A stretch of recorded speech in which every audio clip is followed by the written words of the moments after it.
the candidates introduce themselves.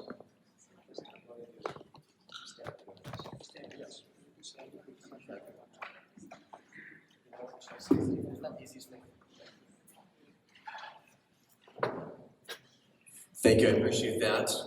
My name is Derek Brown. I appreciate it. Do we each have 2 minutes to do an introduction? Okay, is that work? Thank you for coming here. Thank you.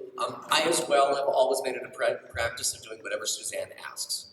So this is what we all know that. So thank you so much. Thank you to my best Utah Republican woman, Emily, who is here today and very supportive. Thank you.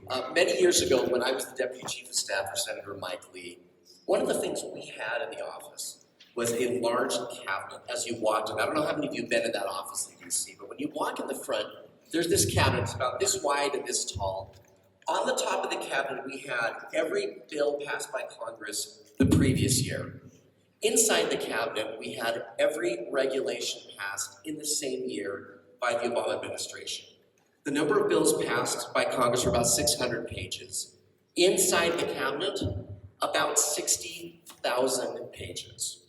If you stood them end to end, which we did one time just for fun, it was about 11 feet tall. So for every new page of congressional laws, there's roughly 100 pages of unelected, mid-level government bureaucrats who are telling us what to do. And this is one of the biggest problems we have here in the state of Utah, is we have unelected bureaucrats who are stepping on our rights, whether it comes to education, energy, environment, the lands, whatever that issue is. And I believe that Utah needs to push back. A number of years ago, there was a Supreme Court decision. Justice Roberts, who's not necessarily my favorite Supreme Court justice, was the one who wrote the opinion. And at the end, he said, and I quote, he said, "States are separate and independent sovereigns. Sometimes they need to act like it." My job as Attorney General, if I'm elected, is to make sure that Utah is not just a separate and independent sovereign, but that it acts like it. Thank you. I appreciate you being here today.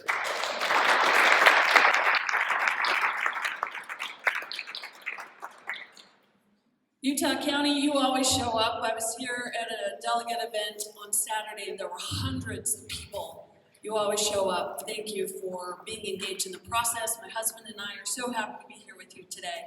I'm Rachel Terry, and I'm running for Attorney General. I've been a practicing attorney for 20 years, and 7 of those I spent at the Attorney General's office handling some of the most significant cases in our state's history.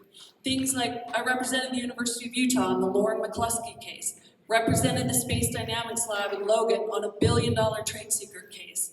Now I'm the director of a state agency with a $200 million budget whose sole purpose is to protect Utah and Utah's assets. Every day I get to work with the governor's office, the legislature, universities, school districts, and all the stakeholders across the state to create policies, legislation, and programs that will make the state better and safer.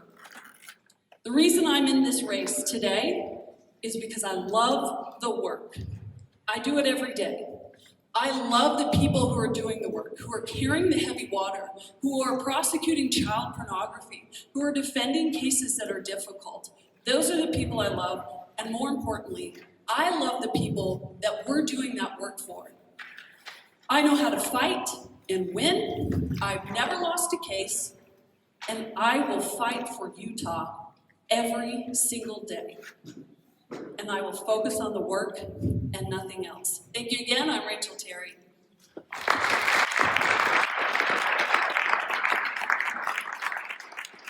Suzanne, thank you. Utah County Republican Women, thank you. Thank you for being here. My name is Trent Christensen. I'm an America First candidate for Attorney General, and I'm going to drain the Salt Lake Swamp.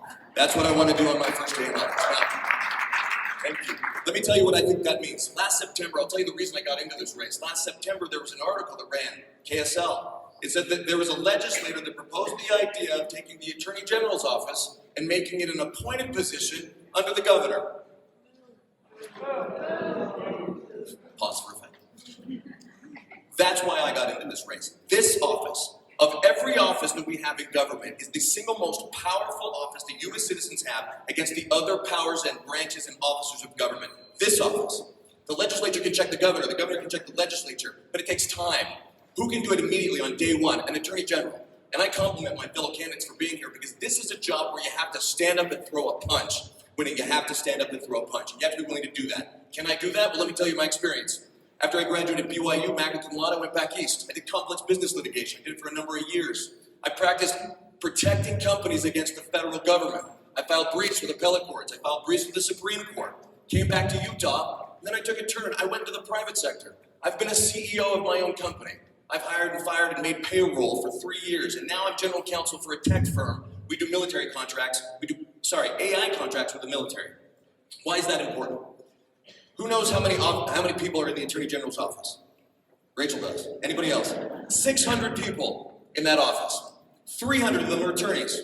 They're not always the easiest people to deal with. And if you can't come in with litigation experience, but also leadership experience, and take the helm and enshrine your vision, then that office is going to run you. I want to tell you a story about the first kids I ever took to trial. The state had come and taken a couple's kids away, 9 and 11, at gunpoint. And I fought for 8 months to get those kids back to their parents and fight to protect their parental rights. And that's the mindset that an attorney general needs to have. You need to fight the state, not fight for the state, and that's what I will do for you. Thank you.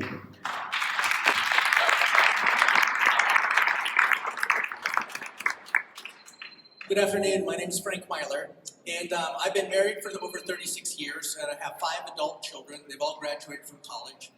5 grandchildren, but that's only from my oldest, and the other ones haven't started yet. But I am, by God's grace, glad to be able to say that all of my children and all their spouses are actually very, very conservative, and that's hard to do these days. It is very hard. Can you hear me? Thank you. Great, and so that's where my passion draws from. It draws from the fact that I really care deeply about constitutional issues, and as I said, there's no question that I've been practicing a lot longer than anyone else here, but it's also, you look at the kind of things I've done. I'm the only one that has lots of jury trials. I literally have a jury trial next month in federal court. I have about as many jury trials as anyone in Salt Lake. But what's more important, I've also argued many times before the Utah Supreme Court, many times before the 10th Circuit Court of Appeals. But what's even more important to me than that, in about 2020 or before, I went into private practice. And I started my own law firm where I manage attorneys. I manage attorneys in the AG's office too. But when sorry, I thought it was too loud. I started also working with the Alliance Defending Freedom. Has anyone heard of that organization? It is one of the most fantastic organizations that was designed to start fighting against the ACLU. I'm what they call an honor guard attorney with that organization. Mike Ferris, who started a Homeschool Legal Defense Association and was the CEO and in charge of Alliance Defending Freedom, he's written this endorsement letter of me. It's in the back, you can have it. But I've defended pro-life sidewalk counselors, I've defended religious freedom, I've defended parental rights. Not only defended them, but I took it into a Section 983 case, and I won 3 times substantial settlements in the federal courts here in Utah. And so this is the difference. I have actual in the trenches experience of fighting for these rights and not charging the clients even when I'm doing so. That's why you can know that I'm going to continue to do these kinds of things. Because everyone is going to say, thank you, I guess I'm out of time.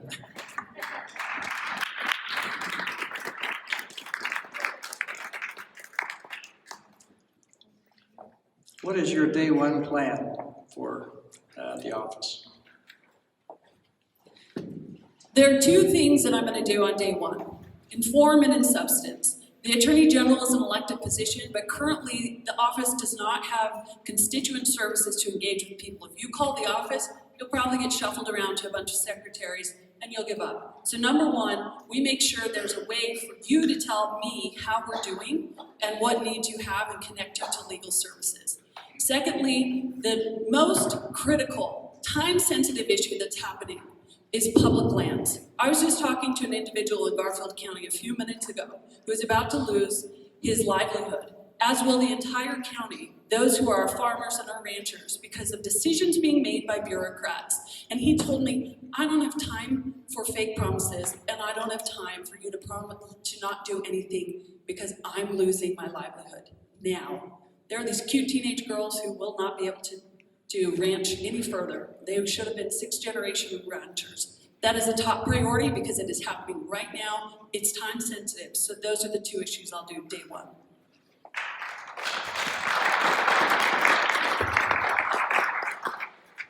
Election integrity. That is my day one issue. On day one in office, I won't call for an investigation.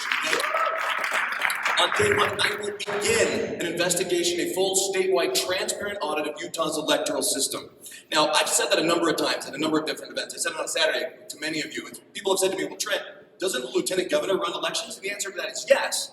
But the state attorney general, and I'll say this again, is the most important check against the power of the other branches of government that you have, and has the full constitutional authority to run that audit or any investigation of any regulatory agency in this state.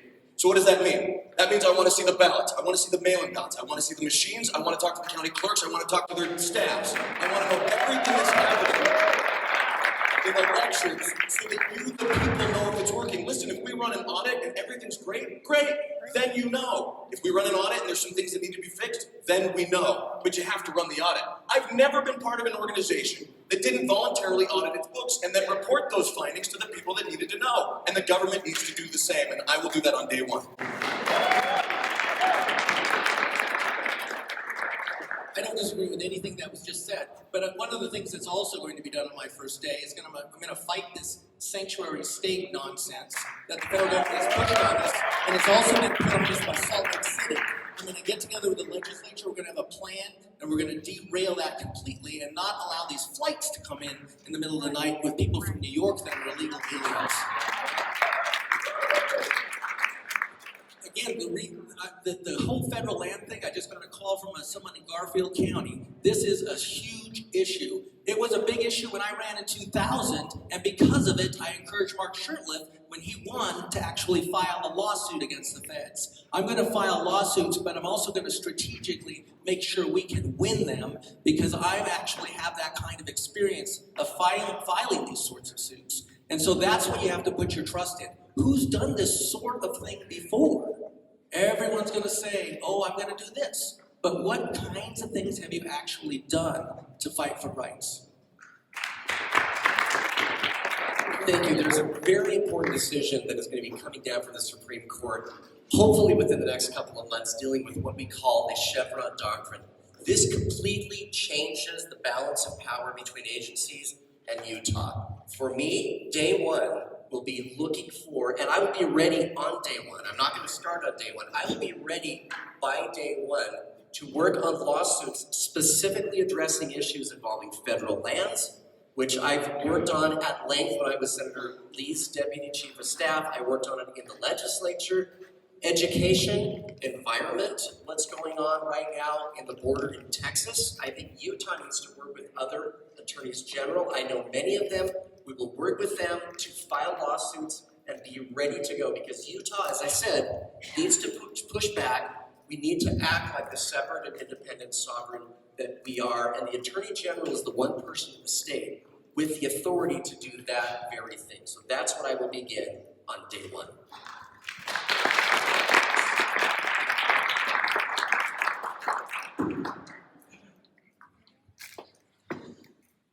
Thank you. I understand, as we have just heard, there are 600 people in the Attorney General agency in this state. What is your experience in managing a large number of people? Thank you for that question. It's not just 600 people. That includes 300 attorneys, and that has to be said. And I'll say it again, 300 attorneys. Attorneys aren't the easiest people to deal with, right? And so to be able to take your vision and implement it and steer that office is going to be very important. So here's my experience in leading a company, okay? I ran a venture accelerator. We help 80 to 90 entrepreneurs every single year get their pitch decks ready, present to investors, and then raise money. Ancestry.com, Myriad Genetics, other pharmaceutical companies have all gone through our company, okay? But you have to learn to make a culture. You have to build a culture. There are people in the Attorney General's office that could be practicing at any firm anywhere across the country because they're really good at what they do. So they need to have a purpose. And they need to know that the Attorney General has their backs. We are going to go and we're going to fight And that's what they need to understand. And if you do that, then you'll have people on your side. You'll be able to go and fight the federal lands. You'll be able to go and fight the sanctuary states because they'll know that the Attorney General has their back. If you create that culture, you're going to have better retention in the office. You're going to get better attorneys coming in. And that's what I would start with on day one, is building that culture.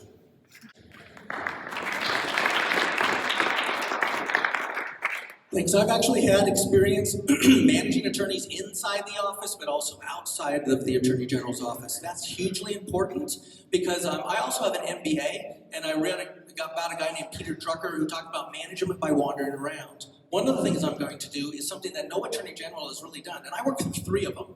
I'm going to go around to every aspect of the office, know what they're doing, how I can help them do their job better. It's actually human resources, and really trying to motivate those attorneys to do a good job is a huge part of management.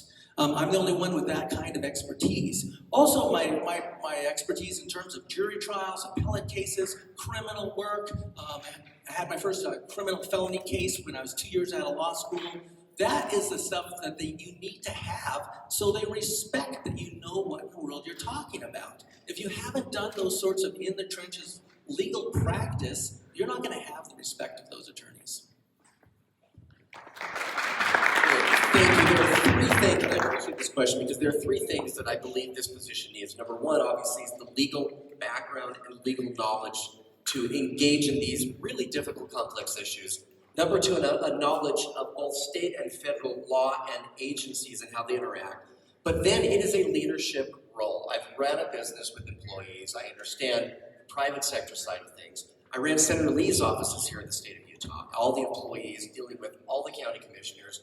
And as party chair, I ran a party with 760,000 members. And I basically built it from the ground up because the day I got there, we had no funding, we had no office, we had nothing like that. And we worked with county officials, including probably the most important issue I dealt with was elections. This is what I dealt with on a daily basis, is making certain that our elections here in Utah were safe and secure. And so my experience managing other people is exactly what you need in someone who's the Attorney General, because as has been mentioned, there are over 500 people in that office. And my goal is to get to know every one of them.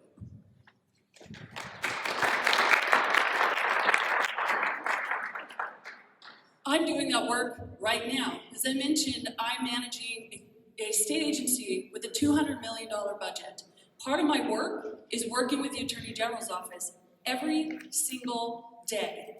Those people know that I will be with them in the trenches because I'm in the trenches with them right now, today. We're talking about legal strategy. I have meetings Wednesday morning. We're talking about legal strategy.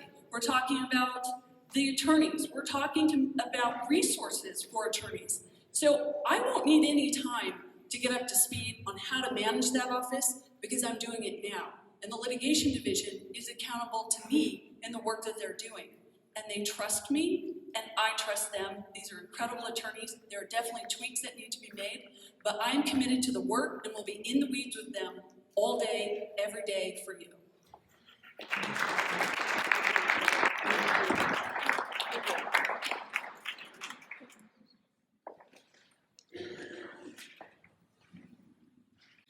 When you when you are the representative of the people versus the lawyer for the state agencies, what if your agency, Department of Health or Department of Commerce, doesn't want you to sue the federal government, but you think a suit for the federal government is the best representative of the to represent the people of the Utah? What would you do? That's a great question. First of all, the citizens are my client. Yes, the agencies are your client. I have actual experience in having to tell agencies sometimes, no, you can't do this, or no, you should not do this. One was with the Department of Health because I was legal counsel as well as special assistant AG over the Department of Health, and I had to tell them they were violating federal law by supporting gay pride parades when it said in the statutes that they were not allowed to promote homosexuality with the funds that were being used. That I stood up to them saying, you can't do this. I will follow the rule of law. That's what you can trust. And I actually stood up to the Department of Corrections also when there was corruption involved.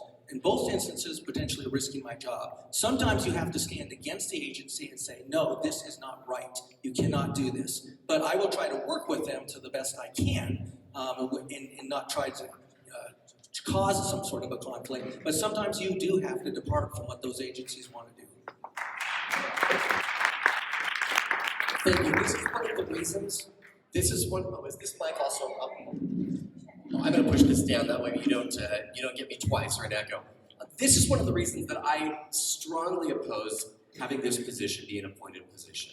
Is there is a level of transparency and there's a level of independence that the Attorney General currently has. It's under our Constitution.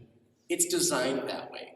And so when you have that level of independence, you can work with these agencies, as you should. That's what we do as in this role. You work with the agencies, but you're accountable to who?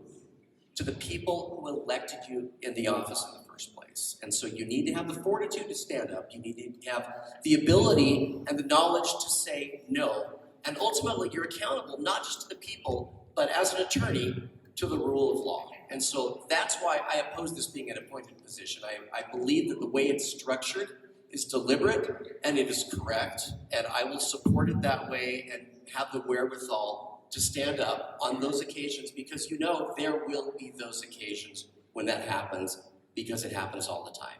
Thank you.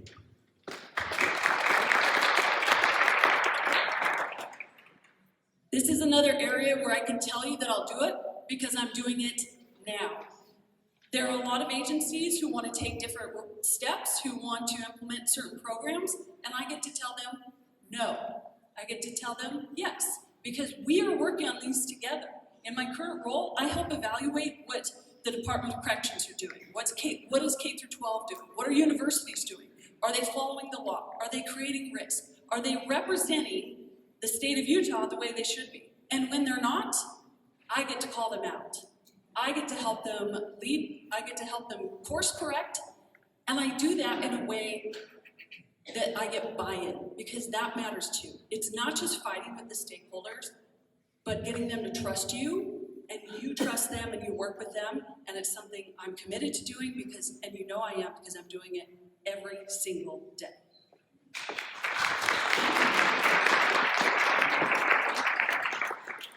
This is a hypothetical question. Let me give you some specific answers. In 2020, when the Utah legislature gave special power to the health boards, who then tried to pass mask mandates and vaccine mandates, they would have met with an attorney general that said, no, we're not going to do that because it's unconstitutional. When parents show up to school board meetings and get arrested because they want to have a voice in this state, I would stand up for those parents and say to the school boards, no, you have an advocate in the attorney general's office.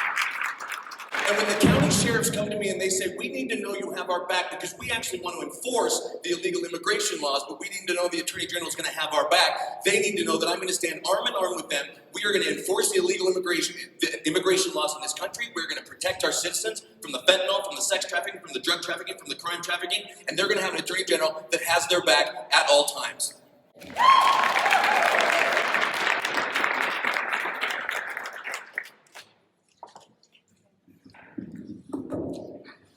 Well, these candidates are answering my questions already. But I'm going to ask them anyway. We'll have some short answers. Should the Attorney General office be elected or appointed?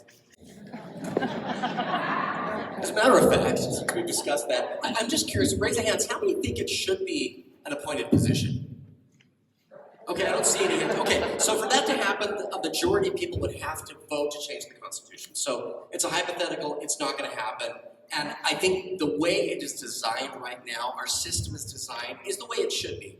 Because ultimately, the Attorney General is accountable to you. That's the way the system should be.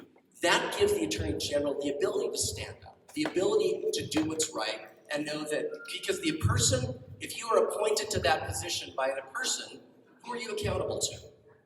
To that person, exactly. So that's why I believe that the way the system is structured in Utah is the way it should be. It's the best system, and absent the Constitution changing anytime soon, which assuming that what I see here is a representative sample of Utahns generally, which I believe it is, I don't think that's going to be happening.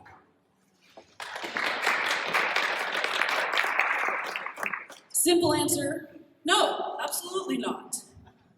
Slightly longer answer is not only should it not be appointed, there should also be some space between the governor, the legislature, and the attorney general.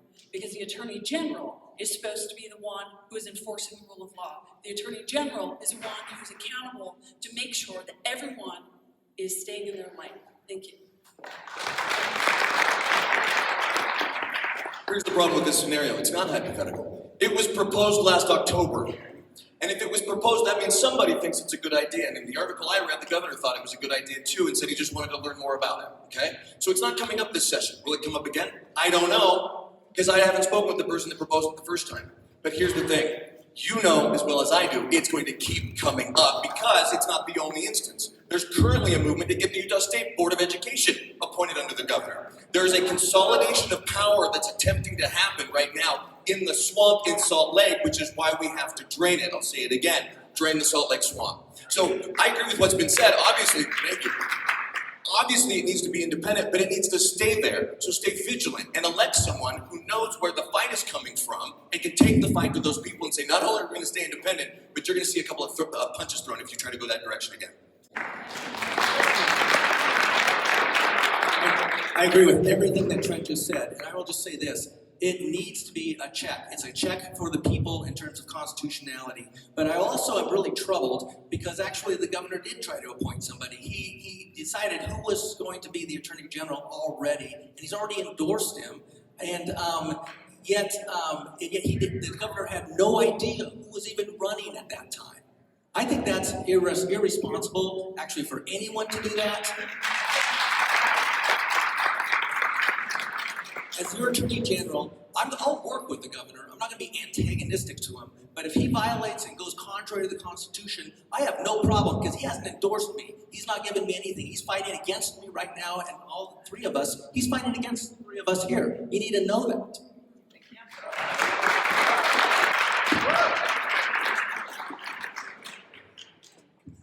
We'll give Derek a moment to 30 seconds to respond. I appreciate that, and because I guess that attack was directed at me. I have worked with the governor, and I appreciate the support of people like Senator Mike Lee, who endorsed me, and the governor is someone who supported me. I've worked with them. I've also disagreed with the governor. You need someone who knows how to do that on a powerful way. When I was party chair, he and I had many disagreements, and those disagreements were sometimes very heated. But you need an attorney general who is able to have those disagreements and still stand up. There's nothing wrong with that. And by the way, he's not trying to appoint anyone because ultimately it gets decided by you, doesn't it?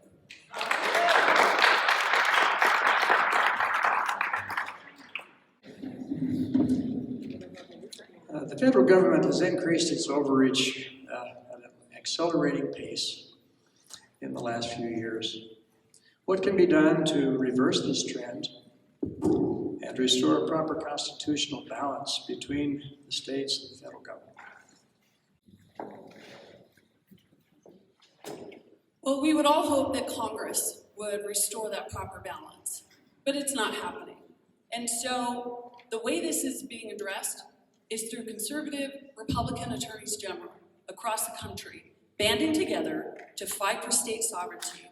One individual who's been doing that for the nation is Attorney General Ken Paxton in Texas, who is fighting every single day.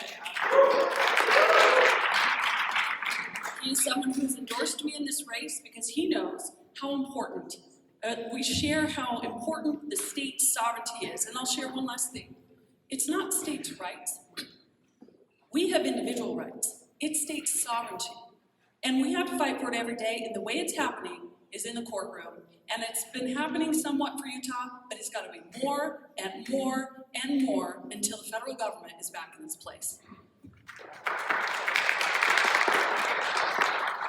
I grew up along the Wasatch Front, and this has been eye-opening to me as I go around the state and talk to people. There are currently 60 pending cases right now in federal courts where the state is suing the federal government, specifically over public lands, over grazing rights. If we lose those grazing rights, that is a huge chunk out of our state GDP. Over access to public lands, right? Over the dirt, they call it dirt tourism down there, Moab and the trails and the Science Park and whatnot. If we lose those, you know, those bring in more revenue to the state than skiing. That is a huge part of our revenue, but sometimes the Attorney General's office will send the B and the C team Right now, there's a lawsuit in Uinta County where over the Ute Indian tribe is claiming original jurisdiction over the water. If they win, that changes everything along the Wasatch Front. But who are we sending out there? That has to be a focus, a primary focus, and it doesn't matter if it's not happening along the Wasatch Front. It has to be the focus of an attorney general who knows what the priorities in the states are. It's about relationships with county sheriffs, with county commissioners, right? It's about relationships with the federal government so we can be proactive in stopping them in the future, not just fighting them when they come, but putting a stop to them before they come, and that's what I'll do as attorney general.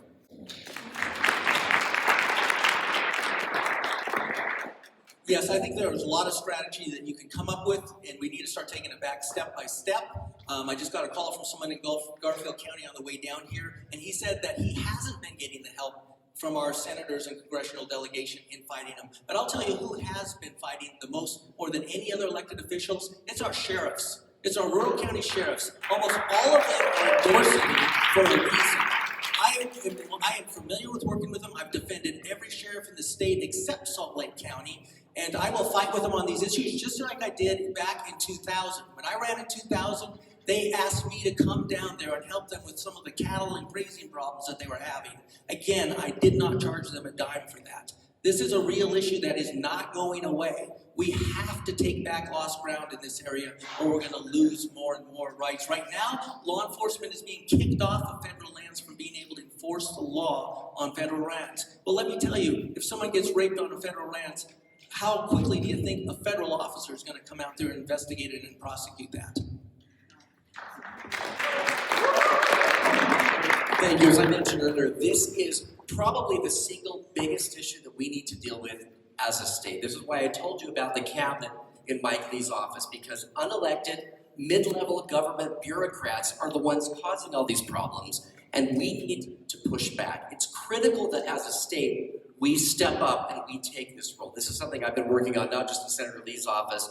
I was part of the first group of legislators that authorized lawsuits specifically against the federal government on issues like this, because the reality is this could be solved by Congress doing their job, but I think we all know, based on what we're seeing, this is not going to be solved in the halls of Congress. These issues are going to be resolved in courtrooms, and that's why you need an attorney general who is active, who understands these issues, and who knows that the courtroom and working with other attorneys general around the country is the answer to solving these problems. We, as a state, have to push back. That's the way that we're going to do it.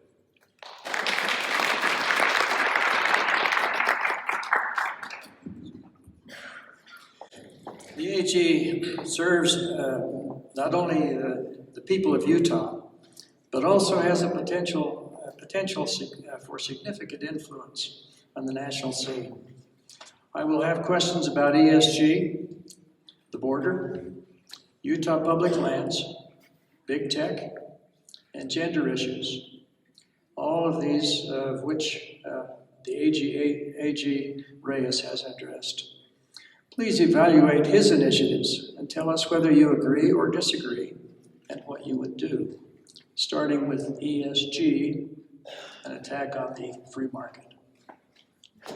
Thank you. You may have to go through that list again. That was a long list. So, for those of you who may not know, ESG, economic social governance, right? It's a way for the banks and the investment firms to say to you, you want a loan, you qualify for it, but are you woke enough for it? That's what it is in a nutshell, okay? And Sean Reyes has done a good job. He set up a specific task force, and specifically what he did to partner with Mylar, our state treasurer, to fight against natural asset companies that wanted to come in and take our land. We're talking about the federal government taking our public lands. Now we're talking about China trying to come in and take our lands and buy it out from under us, right? So in terms of ESG, very happy with what Sean Reyes has done. Do you want me to address the other ones? We're just doing ESG. Here's why that's important, okay? Does anybody remember the name Colin Kaepernick? Played football, right? Do you know why Nike wanted to support him? It was because of ESG, and they saw it coming before the rest of us did, and Nike wanted to get out in front of it. That's why they lose money on shoes hand over fist, because they wanted to get in front of the banks, right? And now they're trying to push that down the throats of us, so that if you say, hey, or you're trying to buy a home in this state, which is also very hard, you're trying to get a loan, well, then let's look at your social credit score like you're from China. Do you have the right politics? Do you have the right pronouns? Do you have the right social stances so that I can give you this loan? That has to stop, and I agree with what Sean Reyes has been doing about it. I agree 100% with that again. I would also step up the issues on this, because I think that you need to basically have a full court press on this. This is extremely serious, and you see it a little bit in the NBA. His name's escaping me now, but the basketball player that used to play for us that started speaking out against China and not wearing the shoes, because of that. This is he paid a price actually. But we need to start standing up and paying a price. We need to start fighting this. There's no doubt about it that not just a lawsuit, but we need to look at every aspect. We need to look at regulations. We need to see where the federal government has overreached in what they're doing. And we need to also get some good laws passed by our legislature to prevent any more damage in this area. Thank you. Thank you. ESG, in a nutshell, is a political agenda being injected into the free market system, where they know the free market system isn't going to work, right? The reason this is important is there's no industry that isn't affected by this. A few weeks ago, I met with the executive director of the NRA, and he talked to me about what is happening to come. I'm as big a Second Amendment supporter as there is, but I'm seeing these rights chipped away. Have you seen what just happened to the NRA in New York? Have you seen what happened to the Remington Gun Company that's been in New York forever and ever? There are these pressures that are not just political, but they're now being injected into the free market system, saying you can't engage in banking, you can't engage in retail if you don't support the principles of anti-Second Amendment policies. And so that's just one example. This is everywhere. And so we need to be vigilant, and I love the fact that state AGs around the country, like Tennessee recently filed an ESG lawsuit against BlackRock. Did you see that? For this very reason. And as AG, I will do the same thing.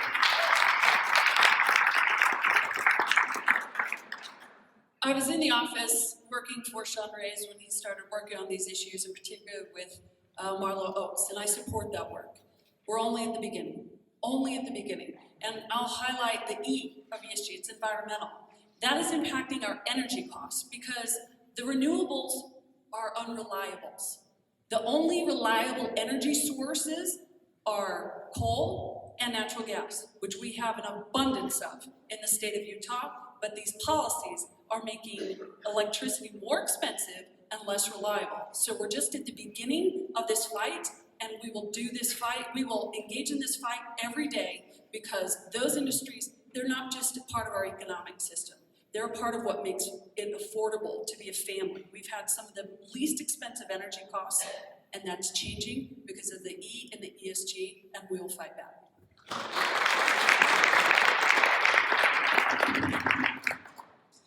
The border crisis, a major threat to national security, the flood of illegal immigrants, including terrorists, child sex trafficking, fentanyl. Do you agree that states like Utah and Texas have a constitutional right to defend themselves? What would you do?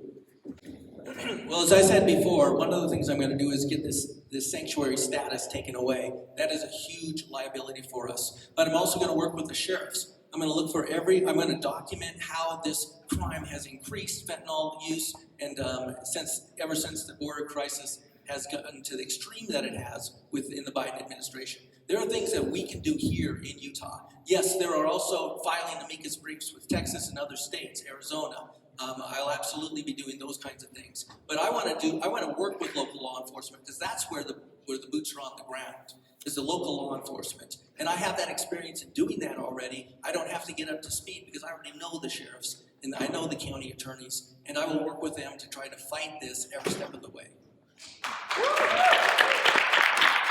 Here's the irony of this. Under Article 1, Section 8 of the Constitution, we have limited enumerated powers for Congress. Congress can only do what it says it can do in that section. The states need to do everything else. Here's the irony. The federal government's doing everything they want to do, but in places like Texas, the one thing it's supposed to do, protect our borders, they're not doing. So I fully support what Governor Abbott has done in Texas. He's basically said, you have a right. Thank you. He said, you should be protecting our borders, but if you're not doing that, then under Article 1 of the Constitution, we also have the right to protect our borders from invasion. And so this is the tug of war that is happening. When I talk about federalism and the federal government overreaching and the mid-level government bureaucrats, this is where you're seeing it. ICE and other areas, this is the front lines. And so I think it is critical that states push back, and the way they do it is through the state attorneys general.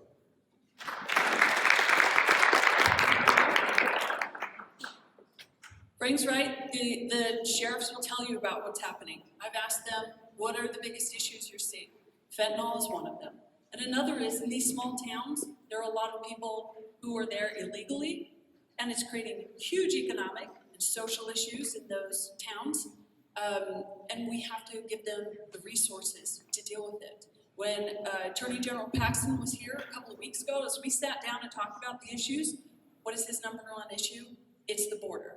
And what he said is that he needs Utah to stand with them because the federal government is suing Texas to stop Texas from protecting the border. Isn't this ridiculous? It's ridiculous. And I committed to him that I will stand with him in the state of Utah as your Attorney General. I mentioned earlier that the Attorney General is the most important check against the power of government that you have. The question was, do we have a constitutional right? Yeah, it's the 10th. It says we have the right to do this and protect our borders. It says any powers not in the Constitution, specifically given to the federal government, we have. So yeah, we have that right. But here's the problem. An Attorney General can sue and enforce things horizontally, meaning he can sue the legislature, he can sue the governor, right? He can sue counties, he can sue the federal government. But the part of the problem isn't just the federal government. I think we need a governor who's going to stand up for our rights and not allow us to be a sanctuary state in the first place. And unless there's an Attorney General that will say, no, we're not going to do that, you're not just fighting the federal government, you're fighting your own governor, and that's what needs to stop. And it will stop on day one. Look, if the legislature, if the governor, if they figure out, hold on a second, this guy's going to stop us, you only got to do it once, maybe twice, and then they'll figure out there's a new sheriff in town. That's what has to happen. We need to get everybody on the same page.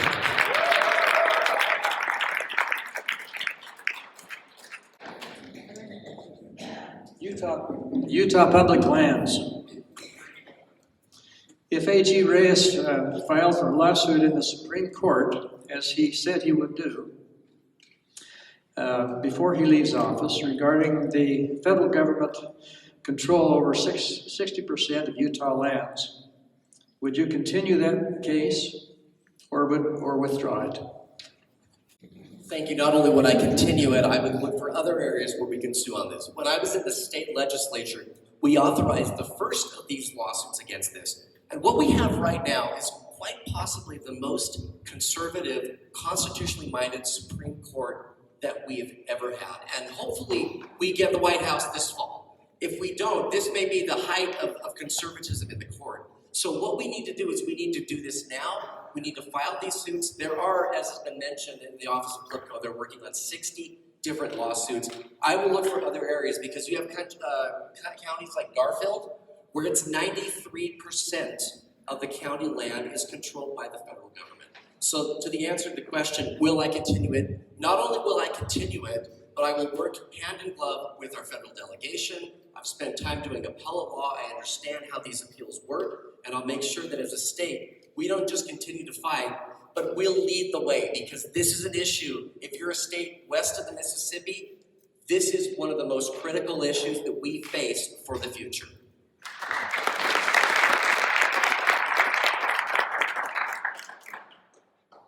The answer is yes. And it feels more personal than ever. There's a girl named Maisie who lives in Garfield County. She's supposed to be the 7th-generation rancher in her family. But if these things don't stop, and they only have a little bit of time left, they will lose that ability. Maisie should get to have a ranch. And this is why I'm committed to this cause, and that is why I have the support of commissioners in Kane and Garfield and across the state, because they know that I will fight for their rights in our rural counties.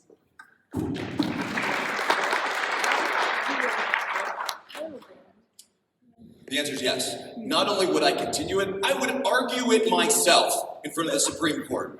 That's how much I want this to go to the Supreme Court. I'm pretty good at that. Here's something else, though, and it's something that needs to be addressed right now. I've heard throughout this campaign people say something to the effect of, hey, as Attorney General, I'm going to limit the federal government overreaching to the states, okay? But you can't say that unless you fully back and endorse the only president in modern history who's actually limited federal involvement in the states, and that is Donald J. Trump. And I'm going to say it president to pull back on regulations, the only president to pull back on public land overreach, the only president to do that. If we have that ally in the White House, a lot of this goes away. Those 60 lawsuits I told you about, now we have an advocate and we get rid of those, right? And I don't have to waste resources of the state and go argue those with myself at the Supreme Court. We need an ally in the White House. We've already heard Congress isn't going to do it for us, although we have good allies in Congress. We're not going to get it to the judiciary. It just takes too long. We need Donald J. Trump as our president. I endorsed him on January 16th. I know other people in this race have, and I appreciate that, but that is my stance. I would absolutely fight that suit and continue it, but I will want to correct something that nobody's picked up on. They said the question was, he was going to file something in the Utah Supreme Court. Well, they will kick it down, because I've tried to do that with mandamus before, and our Utah Supreme Court will not hear it. So you'd actually have to file it in the district court and go through the old-fashioned way and then appeal it up. That's, again, something that just kind of went over the heads of everybody here. I've dealt with those kinds of issues. I've actually argued, not just filed brief, I've argued many times before the Utah Supreme Court, and I could argue this again just as well. But what I'm going to do is make sure we have some of the best people in the country helping us fight this, because I've networked with other attorneys, Alliance Defending Freedom, American Center for Law and Justice. I've worked with these kinds of attorneys, the national pro-life groups. I've brought them in sometimes to Utah to help them with some of our laws that we are passing. I will actually bring them in and not just rely on myself, but try to have the best expertise that we can to fight this fight.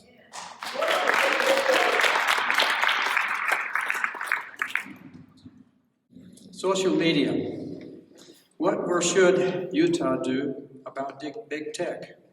Free speech, censorship versus censorship, unhealthy addictions, child abusers, pornographers, traffickers. What would you do? I have 13-year-old twins, and my daughter every week asks if she can get social media, and the answer remains the same. No, there's no accident that the increase in mental health crises has tracked with the increase of social media use. The state of Utah has already passed bills and is fighting to uphold those bills and those laws for the state of Utah, because in Utah, we want to protect our children. And this is work that, is also very personal. I prosecuted educator sexual misconduct. Every single one of those cases involved social media. It is an improper access to our children. Not only are kids seeing things they shouldn't see, like a level of perfection they can't achieve, but that is the gateway for predators to get to our children. And so not only will I fight for those lawsuits, I will give more resources to the section in the Attorney General's office, because Internet Crimes Against Children, ICAC, that prosecutes child pornography, that goes after child predators online, because that has to stop. Our children must be protected. I agree with Rachel. Deeply personal question. I have 4 kids. My oldest is about to go on a mission. My oldest daughter's autistic, and I've been involved in a couple different groups to help kids with autism. They actually have a higher suicide rate, kids with autism. And it all starts, and again, I'll just echo what Rachel said. I'm glad you said it. It comes always back to social media, okay? Now, in order to fight that fight, you have to be free of what's called conflicts of interest, right? You can't have been someone that helped the social media companies in the past, and now you want to fight the social media companies. You know, there was, Facebook has received a lot of money from the Utah legislature, hundreds of millions of dollars. And if you were a lobbyist for Facebook, they were a recent client of yours, you have a conflict. I'm going to finish my time, Derek, okay? You can't fight them. You have a conflict, okay? You can't fight for the social medias and then protect our kids. I come free of conflicts, and I come with 4 very good reasons to fight this fight. I want to partner with those that have fought this fight in the past. Ken Ivory is one of them. I want to help all the school districts all across the state fight this, get this out of our schools. It's a very important issue, and I will fight it. Thank you. I've been fighting pornography for a long time. I've actually had the litigation against the State Department of Corrections, where I actually designed a lawsuit to prevent all nudity from any of the prisons. And then I also brought that to the jails and fought that fight with the jails. I used a Title VII argument to say this was a hostile work environment for the women that had to work in those jails and prisons. We won that case. I've also written widely, I've taught regarding anti-pornography issues. This is something that has been, again, things that I've been doing in the trenches. It's not speculation. I'm also going to keep fighting sexual slavery, because regardless of what fell out with some of the stuff with Sean Reyes, that is an evil that is increasing in Utah and around the country. So I will continue to fight that every step of the way. When I was in the Department of Corrections, we worked with these things. We worked with ICAC, we worked with other groups to fight internet crimes. I will step that up for sure if I'm Attorney General.